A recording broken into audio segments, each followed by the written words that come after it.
Аниме рэп представляет аниме рэп с подписчиками, часть 1. Рэп про учиху Обито. Оу yeah.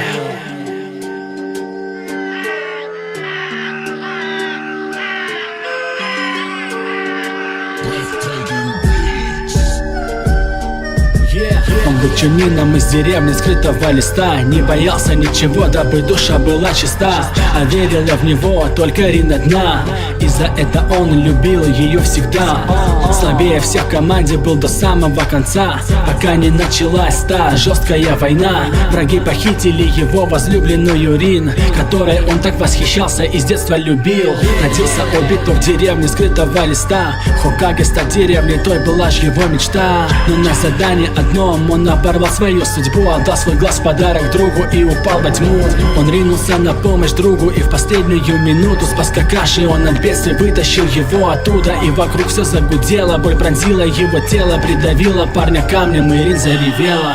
Нет, он неплохой, все это в общем неспроста. После первой смерти жить начал с чистого листа. Он был завален глыбами, никто не мог помочь, но тут пришел Мадара и прогнал тьму прочь.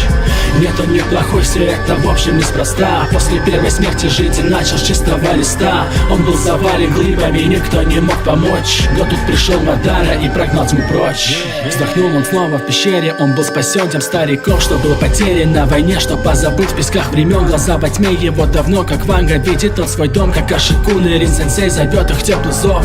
Его Мадара спас тогда, чтобы выиграть битву, да, чтобы воскреснуть навсегда. Вот такие вот дела, уничтожена душа, его алые глаза ненавидят белый свет, но не было пути назад. Он объявил миру четвертую войну шиноби, и был тенью Акацки, звали его Тоби. Но он не Тоби, он Обито, жизнь была разбита. Поведал план ему Мадара по спасению мира. Старик безумно то, что был врагом своей деревни. Он спас мальца, который стал ему полностью верен. С помощью Зетсу он вернул Обито части тела, но тьму в душе как плату за спасение посеял. Нет, он неплохой, все это в общем неспроста. После первой смерти жить начал с чистого листа. Он был завален глыбами, никто не мог помочь, но тут пришел Мадара и прогнал тьму прочь.